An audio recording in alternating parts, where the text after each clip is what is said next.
Welcome to this custom-tailored deep dive, designed specifically for you. We are so glad you're joining us. Yeah, today we are looking at a plant that, well, if we're being completely honest, most people only know it as a spicy white condiment. Oh, right, just sitting in a glass jar in the back of the refrigerator. Exactly. You probably bring it out for prime rib during the holidays, Uh-huh. or maybe to mix up a quick shrimp cocktail. And then you just forget about it until the next year.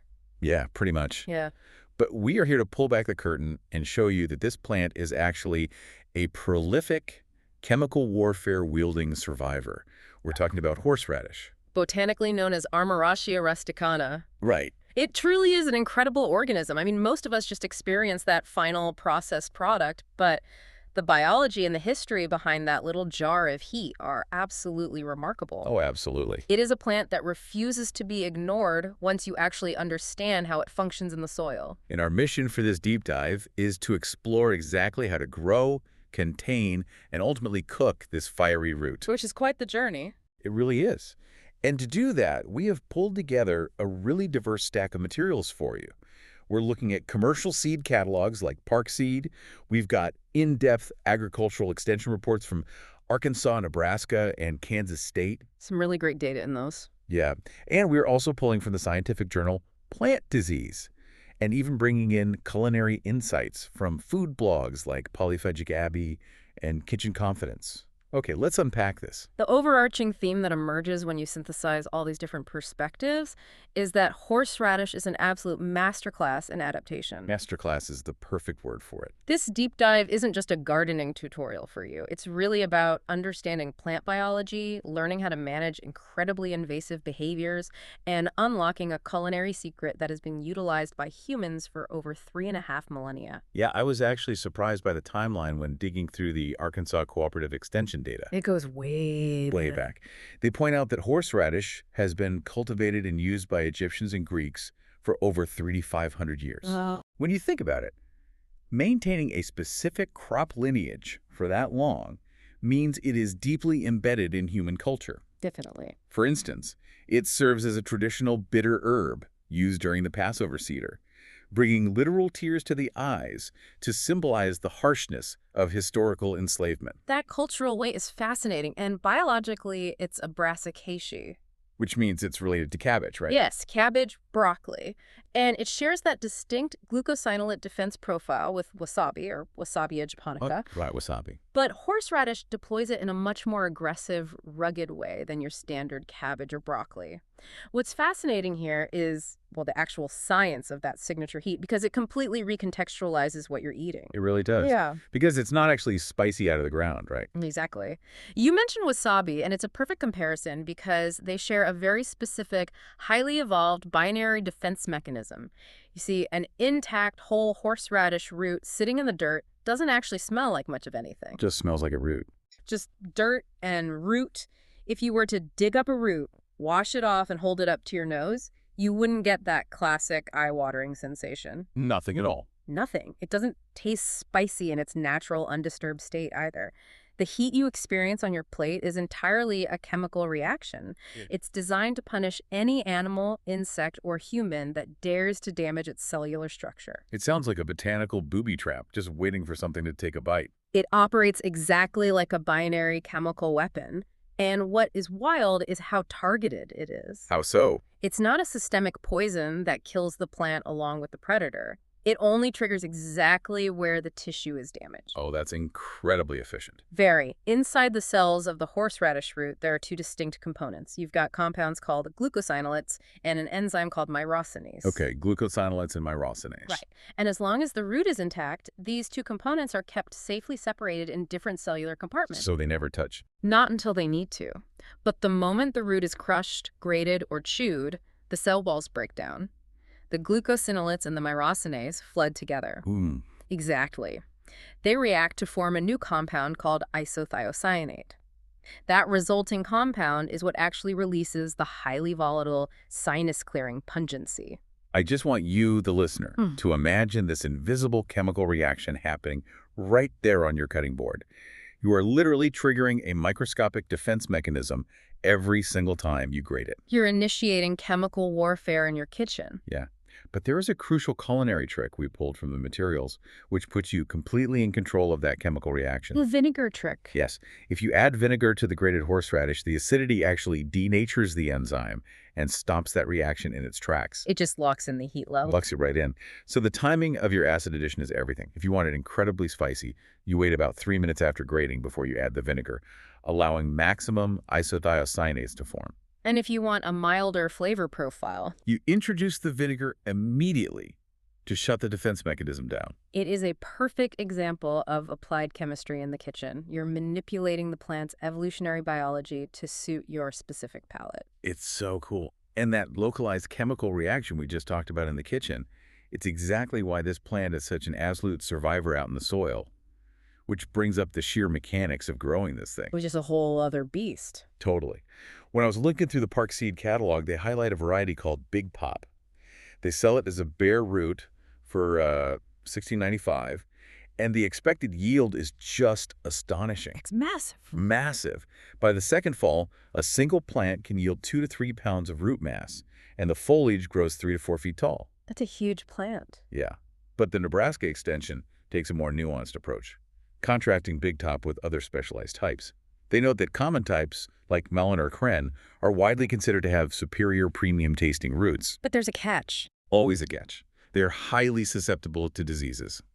On the flip side, you have Bohemian types, which have smoother leaves and smaller roots with slightly lower culinary quality. But they boast much better disease resistance. Exactly. So deciding which variety to plant is a strategic choice. It really is. But the planting process itself is where things deviate from your standard vegetable garden. Because of the seeds, right? Yeah, because horseradish rarely produces viable seeds. So growers have to rely entirely on vegetative propagation using root or crown cuttings. They call those sets, right? Right, sets. This completely changes the cultivation strategy. The agricultural extensions advise planting these sets at a 45-degree angle. Why an angle? Well, you plant them at an angle about 18 to 24 inches apart in a shallow trench. Angling the root helps polarize the growth, encouraging the plant to send foliage straight up and the new root mass downward rather than just sprawling horizontally immediately. But before you go planting those sets in your pristine garden beds, we really need to issue a major warning.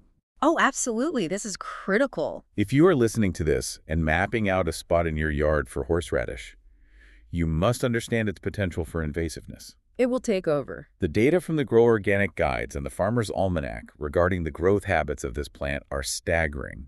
If left undisturbed in deep, rich soil, a single horseradish taproot can grow up to 10 feet deep into the earth. 10 feet. 10 feet. To put that in perspective, a 10-foot taproot is the equivalent of a 2-story house straight down into the dirt. That's horrifying if you ever want to get rid of it. It gets worse. It doesn't just go down. It sends out a tangled horizontal mass of secondary roots in every direction seeking nutrients. Like a subterranean web. Exactly. Because of this aggressive subterranean architecture, containment strategies are not just recommended, they are absolutely essential if you want to grow anything else in that space. So what do they suggest? You can plant the roots in bottomless 5-gallon buckets sunk into the ground. That forces the lateral roots to grow within a confined space while still allowing drainage. Okay, that makes sense. Or you can use 18-inch deep physical root barriers made of high-density plastic or metal. Or, perhaps the safest route, dedicate an entirely isolated raised bed specifically for this one crop, completely disconnected from your main garden soil. You really have to treat it like a beautiful, edible weed. The Grow Organic material emphasizes the absolute necessity of clean tools, too. Yes, the totipotency. Right, because of the plant's cellular totipotency, meaning almost any piece of the plant can regenerate a whole new organism. If you're digging up horseradish and a tiny, pencil-thin severed rootlet is left behind in the soil. Or even just stuck to your spade. Yeah, that tiny fragment will spawn an entirely new plant next season. It's relentless. And they strongly warn you, never ever throw discarded horseradish roots or peelings into your compost pile. Oh no, the compost pile is an ideal incubator for it.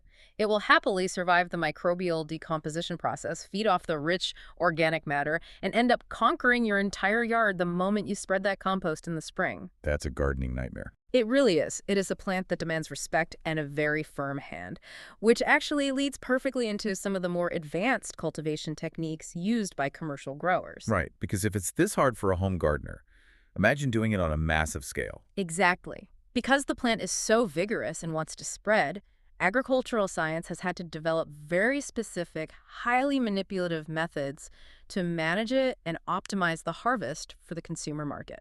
Here's where it gets really interesting. Let's talk about a bizarre but fascinating cultivation technique detailed in the Nebraska Extension research. It's a process called lifting and stripping. Lifting and stripping. Yeah.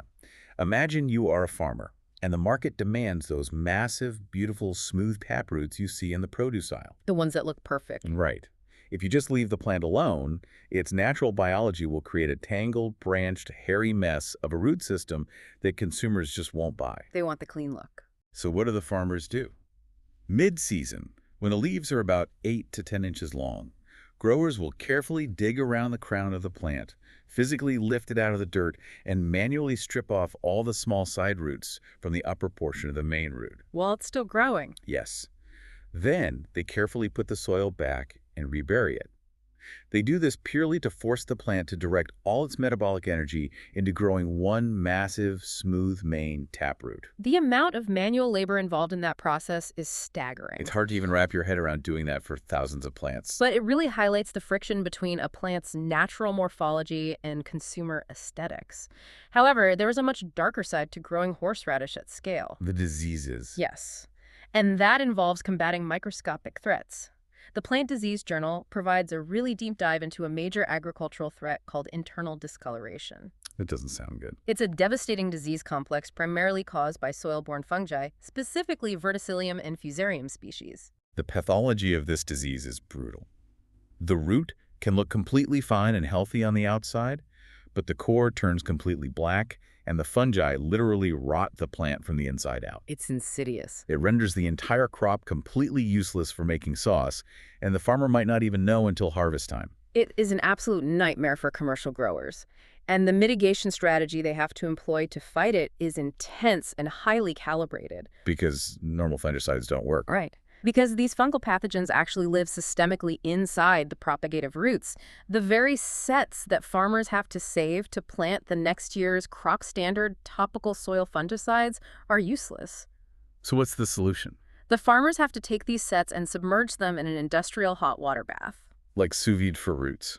Kind of. But the water must be maintained at exactly 117 degrees Fahrenheit or 47 degrees Celsius for precisely 20 minutes. The margin of error there is razor thin.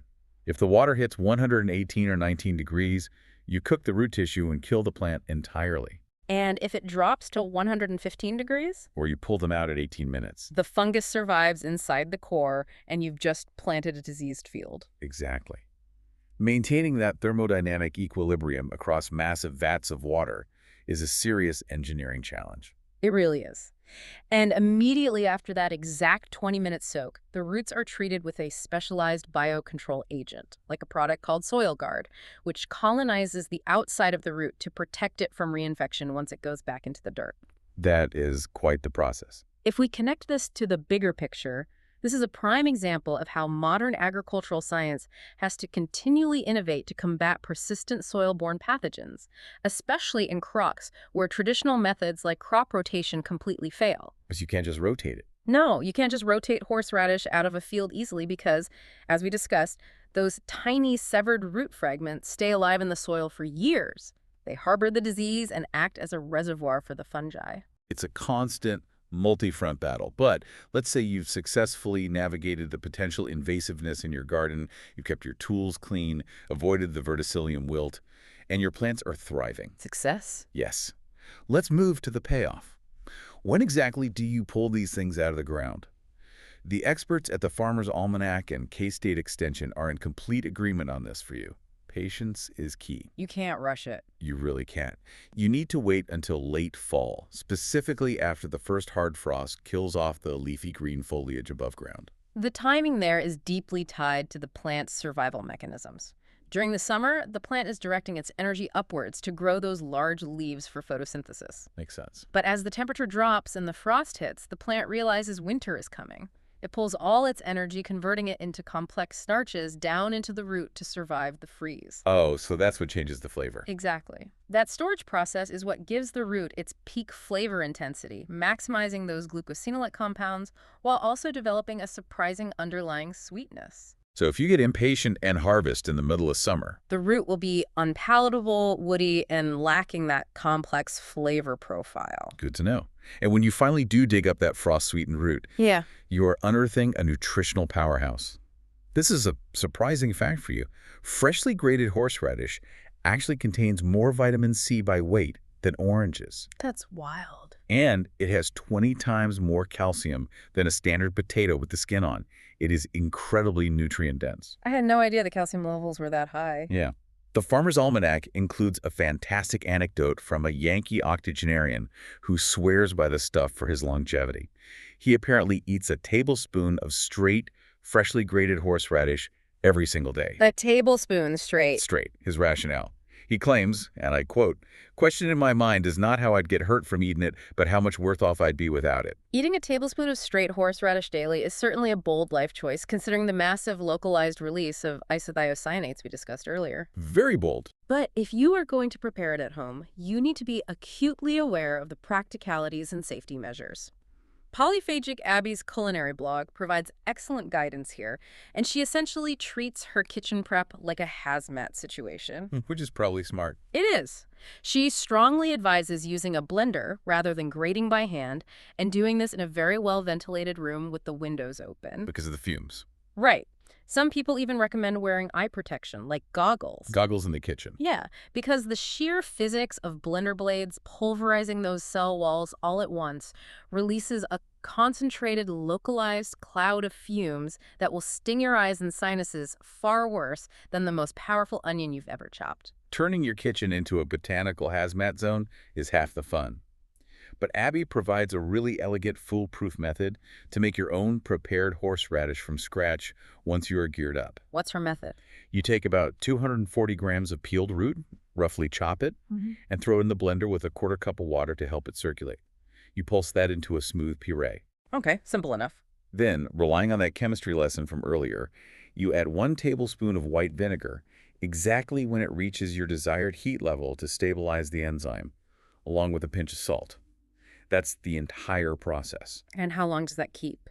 It will keep in your fridge in an airtight jar for up to a month, slowly mellowing over time. The preparation is wonderfully simple, but the application of that homemade sauce is where you can really elevate your culinary repertoire beyond just spreading it on a sandwich. Oh, without a doubt. Yeah. And to conclude our culinary section, we have to talk about a mouth-watering application from the Kitchen Confidence blog. They feature a recipe for a tomato and horseradish cocktail sauce. I love a good cocktail sauce. The insight here is completely genius. Normally, cocktail sauce is heavily reliant on a base of sweet, syrupy store-bought ketchup. But this recipe ditches the artificial sweetness entirely. So what's the base? You take fresh Roma tomatoes, cut them in half, and broil them in the oven until they are soft and actually blistered and charred in spots. That charring process is brilliant because it concentrates the natural sugars in the tomato and introduces a deep, smoky flavor profile through the Maillard reaction. Yes. That complex smokiness completely replaces the need for the one-dimensional sweetness of ketchup. Exactly. You take those smoky, blistered tomatoes and blend them up as your base. Then, the recipe calls for a dual threat of heat. Dual threat. You add both the freshly grated horseradish root you just made and some standard bottled prepared horseradish. Mixing them. Yeah, mixing the fresh and the aged gives it a really complex, multi-layered depth of pungency. You balance that aggressive heat out with umami from Worcestershire sauce, right acidity from fresh lemon juice, a different kind of chili heat from Tapatio hot sauce, and just a teaspoon of honey to round out the sharp edges. That sounds incredible. The author notes that this sauce still hits the sinuses beautifully. Yeah. But because it doesn't have that heavy, cloying ketchup base, it has a surprisingly light mouthfeel. Which is perfect for seafood. Exactly. That lightness actually lets the delicate, sweet flavor of the poached shrimp shine through, rather than just overpowering the seafood entirely. It sounds like a perfect synthesis of utilizing the raw, volatile chemical power of the root while meticulously balancing it with deep, roasted, complex culinary flavors. It honors the intensity of the plant without letting it dominate the entire dish. So what does this all mean? We have traveled from ancient Egyptian cultivation to navigating a 10-foot-deep invasive root system, Through the razor-thin margins of a 117-degree scientific water bath. all the way to a blistered tomato cocktail sauce. For you, the listener, the journey of horseradish shows us a historically rich, nutritionally dense, and chemically fascinating plant. It really is. It absolutely requires a firm, knowledgeable hand in the garden to prevent it from establishing a permanent dynasty in your backyard. But it offers a massive, flavorful reward in the kitchen if you just respect its biology. And looking at the entirety of what we've unpacked today, this raises an important question. Considering that the famous heat of horseradish is, at its core, a highly evolved evolutionary defense mechanism designed purely to repel predators, it makes you wonder. Wonder what? What other common, unassuming plants currently sitting in our gardens are hiding potent, untapped chemical compounds? Compounds that could potentially revolutionize organic pest control or even human medicine if we just learned how to properly trigger and harness them. That is an amazing thought to leave on. Thank you so much for joining us on this deep dive.